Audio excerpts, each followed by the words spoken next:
Hello, and welcome to Making the Most of Alumni Conversations, brought to you by the Columbia Alumni Association's Mentorship and Networking Committee. My name is Elle Littlefield, and my co-chair, Teresa Saputo-Corrend, and I are thrilled to bring you this information. This 15-minute video will equip you with a strong foundation to confidently reach out to alumni and other experienced professionals to learn more about their fields, see if they're right for you, and get valuable advice during your job search. Over the course of hundreds, if not thousands, of conversations with students and alumni, we've gathered some key takeaways that can greatly help the outcomes of your networking conversations, whether you're a student or an experienced professional. Let me start with this. If in your past networking conversations you haven't followed these recommendations or you've made some of the mistakes we mentioned, don't worry. These insights come from experienced professionals who've shared with us what they wish they had done differently or known earlier. Most of all, they come from Columbia alumni who are eager to help you make the most of your Columbia education and alumni community. Here's what we'll cover today. We'll first, of course, make sure you're familiar with the resources you already have at your fingertips. We'll also give you a sneak preview you may not have seen before of some of what's available to you as a Columbia alum. We'll give you a list of proven do's and don'ts that can apply to any networking conversation within our Columbia network and beyond. Next, we'll outline a simple framework for conducting a strong informational interview, one that makes the most of your time and not only helps you put your best foot forward, but also uncover the information most valuable to you. And finally, we'll give you an alumni-approved example of outreach that increases your chance of getting responses from those who you'd like to connect with. So let's start with the resources already at your fingertips. Two main resources you already have at your fingertips if you're a student and still have available to you if you're an alum. First, your school's Career Center. For undergraduate students at Columbia College, SEAS, and the School of General Studies, this is the Center for Career Education. Their resources remain available to you as an alum as well. They should be your first step for crafting your resume and cover letter, and they can also help you develop your interview skills and learn about different careers. They also offer counseling appointments both in person and virtually, and every other Columbia school and affiliate has its own Career Center. If there are two things every undergraduate student should do, it's this. First, visit CCE early in your first semester if possible to get a polished resume ready to go for internships and other opportunities. Second, sign up for and actually read the CCE email newsletter. Many career paths recruit far earlier in the school year than you'd ever think, and it's helpful to be aware of resume drop timelines at the very start of the school year. Next, the Columbia Alumni Association offers a wealth of programming and events that students can also attend. There are offerings by industry, geography, seniority, and more. You can learn more and sign up for just the update you personally want at alumni.columbia.edu. One preview I love to share with students is a glimpse of CAA's global events. On the Columbia Alumni Flickr account, you can see photos of past events such as Art Basel in Miami, She Opened the Door, regional events, select commencements, and more. I personally love being able to see a preview of a conference I'm considering signing up for. And you never know, you may find a photo of yourself, perhaps your new LinkedIn profile photo. So on to our main topic, making the most of alumni conversations. What we're talking about here is those conversations you may have heard referred to as informational interviews, networking conversations, or even coffee chats. It's simply a conversation aside from the actual interview process, usually before but sometimes alongside the interviewing process, with someone experienced who can shed light on the field and in some cases support your candidacy as well. So let's cover a few do's and don'ts, and then we'll give you a simple checklist for the conversation itself. For what we want to make sure that we are doing, first, be sure that you research the company and the field ahead of your conversation. This is probably the number one thing that we hear that students can improve on. You don't want to get to a conversation with somebody who has plenty of very specific high-level information that you could get not through their company website and spend time on basics that you can collect yourself. Second, thank them for their time. Of course, that sounds fairly obvious, and students come to these conversations really grateful, but if you forget to say thank you at the outset, it actually can come across pretty differently to the alum. Second, this is one of my favorites. Have a brief introduction ready, and I'm going to give you permission to ditch the elevator pitch. This is something not a lot of people enjoy giving and not a lot of people enjoy hearing. There's definitely a time and a place for them, but in an informational conversation, all you really need to say is, here's my name, here's what I'm studying, my year, and here's what I'm interested in exploring. And it can be helpful just to let somebody know where you are in the process. For instance, I've already applied to jobs and I have an offer in hand, or I haven't started applying to jobs. I'm thinking about doing that when the drop date comes around next semester, and I'm trying to learn as much as I can in advance. That's it. And then tell them what interests you about their career. The more you can get them talking about themselves, the better this conversation is going to go. And this is also where you can start to get really good information. An informational interview, if you come away from it feeling like, wow, I learned a lot about what, say, a managing director at an investment bank does, and that actually does not sound at all like what I want to spend my life doing. That's a valuable conversation because you've just eliminated the need to apply to an entire group of job types. So get them talking about themselves, about what a day in their work life is like, about how long the path to partner or upper management is, anything that you want to know. Also, another great question to ask is what makes an excellent entry-level candidate? If you're an undergrad and you're looking at entry-level jobs, what does an excellent analyst look like? What do they all have in common? What do you love to see? You're really looking to develop rapport more than anything else. So you want to have a balance of making great conversation and get them talking about themselves and kind of getting information out of them. So you never want to feel like it's sort of an experience where they're just getting pumped for information. What you're really doing is you're demonstrating that you're a candidate to recommend either formally or informally. In some cases, if you make an incredible impression on somebody, they may make a call to somebody on the hiring team in recruiting and say, this person put their resume in or they're about to. I had a conversation with them. I think they're great. I think they should move forward. That can be pretty powerful. So what we don't want to do, similar to the first one on the do's, you don't want to ask questions that you can find answers to on your own. It's just not a great use of your time, and it's certainly not a good use of theirs, so it can kind of change their perception of your candidacy if you're asking about things you can find for yourself. Again, permission, you can ditch that long elevator pitch. You never want somebody to edit your resume. So you already want to have a polished resume in hand by the time you get to these conversations, even if it's not specific to there. But when you send an experienced professional resume and say, hey, would you edit this for me? It feels like homework, and it's not going to get somebody to believe that you're a strong candidate. It's going to make them perceive you as somebody who's in need of help. And you have that available to you through the Center for Career Education or your own career center within Columbia. And that's not where you want to spend that capital with an experienced professional.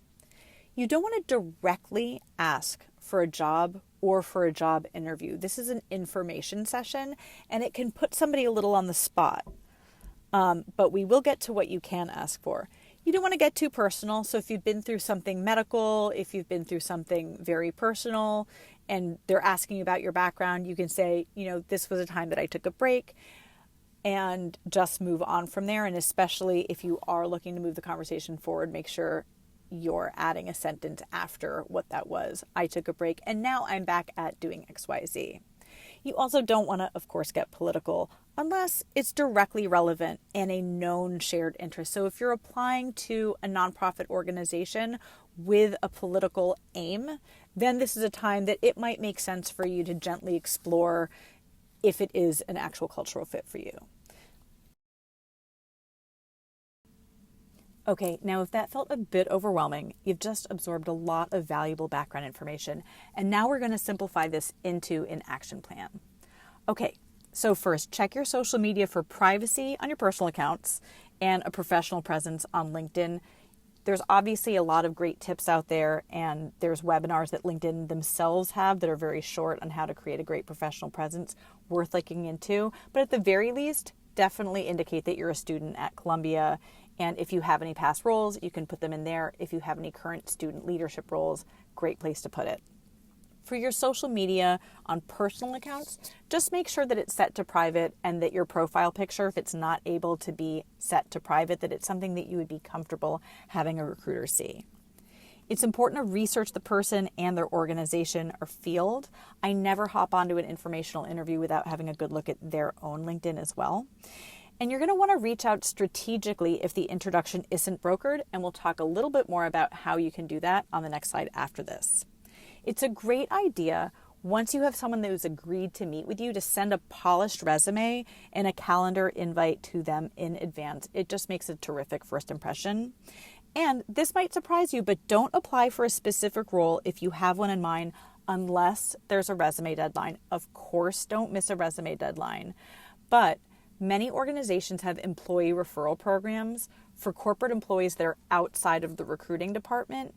And if you're, say, talking to a sales organization and you're talking to a manager or a senior individual contributor, if they think you're a great fit, as long as they submit your resume before you do, they're eligible for a referral bonus. And you might think, okay, that's nice for them, but what's in it for me? And actually, what very often ends up happening, if they feel like you're a great fit, you'll often get a lot of additional coaching informally from people, and they can give you some inside information about what really makes a great hire and what their recruiters look for. It can sort of become a personal coach. It's a wonderful thing when it is genuinely a good fit. So if you're in person or on Zoom, of course you want to dress up. There's nothing to be gained for being more casual than the other person. As we discussed, thank them for their time. It's a great way to set the tone. Introduce yourself briefly with that one sentence intro and let them know where you are in your process. So for instance, I haven't started applying to roles yet. I'm a sophomore. I'd love to explore publishing, and that's why I would love to hear about your journey. Or I've already submitted my resume and I've had a recruiter screen. I'm moving on to first round interviews next week, and I have some questions about how I can succeed here. Have a few questions ready to focus the conversation on them, questions only they can answer, and really keep their level in mind here. So if you're speaking to an executive, they might not really remember what it's like, or it could have massively changed what it was like to interview at an entry level or whatever level you're applying for. If you're speaking to somebody who is at or near the level you're applying for, asking them questions about what makes, a great person to join that team is really wonderful. You can ask them what they do in their day. And if you happen to have an executive or somebody quite senior on the line, asking questions about their strategic viewpoint on their field can be a really great way to set yourself apart. One thing I would recommend not doing that we hear a lot actually is if you're in finance, and very often people will ask the person what their deal sheet looks like and what projects they've worked on. And while it's flattering to the person, everybody loves talking about their accomplishments, it doesn't give you really great information about working on that team or what the job is like. End by asking if there's anyone else that they think you should speak to if it feels right. If you've got a great conversation going at the end, you say, hey, this was really wonderful. Do you think there's anyone else I should talk to? If this is something that might not come to mind for them to further connect you, but if you ask, they might say, I'm not sure at this time. That's an easy thing to say no to, but they might think, you know what, you do sound like you potentially could be a fit for the company. And if you're interested in, this open role, let me pass you on to the hiring manager. It's a much softer ask than asking directly for a job. And very often it can advance your candidacy. So follow up by email to thank them within a day or two. I love to tee this up beforehand, but be sure you customize it and reference some specific things from your conversation. And of course, keep them posted if you get good news. The number one question we get here is, well, what if I end up going into a different field? It's still wonderful to hear from somebody and have them say, thanks so much. Here's the offer that I just took. I'm excited about it for XYZ reason. And you really helped me while I was recruiting. I appreciate it. It's just an incredible email to get. And also, you never know, maybe you will be interested in reconnecting down the line. They might be somebody that you end up working with later. And in this day and age, they might end up being your client. You could end up being their client. So it's a great thing to loop back on. Okay, now that we've got the background information and a plan, let's take a look at exactly how you can use this information to land some great informational interviews by reaching out over email or LinkedIn.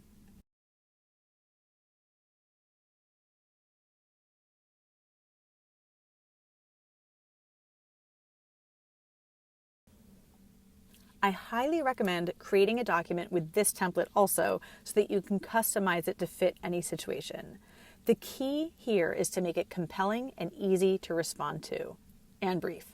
Let's take an example where you have a target field and company in mind, and you've been to that company's on-campus information session. I'm going to show you a sample outreach you can use to request a meeting and ask you to think about what the most important parts of it. So here we go. Dear Ms. Harris, my name is John Doe, and I'm a sophomore at Columbia majoring in political science. I'm interested in a long-term career like yours at McKinsey. I've left the on-campus information sessions convinced that your organization is exactly where I want to be, specifically in the sales and marketing practice like yourself. Would you be available to speak for 10 minutes about your path to partner and what would set me up for success at McKinsey? So what here stuck out to you as making this something that's easy to respond to? So first of all, this is a clear, brief introduction without a long soliloquy about himself. He's identifying that he admires her career and has the same specific interest in sales and marketing at McKinsey, not just the very broad field of management consulting. He's also mentioned that he's really done his research and homework. He's gone to their on-campus information sessions. And really my favorite part of this whole template is, would you be available to speak for 10 minutes? I know that you are busy. You're not going to become less busy once you graduate and you're in a career like this. Asking somebody for 30 minutes can feel in some ways like you're asking them for half a day, as ridiculous as that sounds. Asking for somebody if they have 10 minutes to speak, very often it can run over, and there's not really an easy way to calendar 10 minutes. They're probably going to fit you in for 15, maybe even 30 minutes. And you can always continue the conversation another way, but making it easy to say yes to is really key here. So we've covered your resources, a preview of your Columbia alumni community, do's and don'ts of alumni conversations, exactly how to conduct a networking conversation, and we've provided some sample outreach. If you're new to this, it only gets easier as you get more practice. So the key is prepare well and go ahead and reach out. LinkedIn, for example, has tools you can use to filter by alma mater, major, and field, so you can get out there and find people to connect with to grow your career. We wish you all the best and enjoy your time connecting with the Columbia alumni community. We hope to see you at an event soon.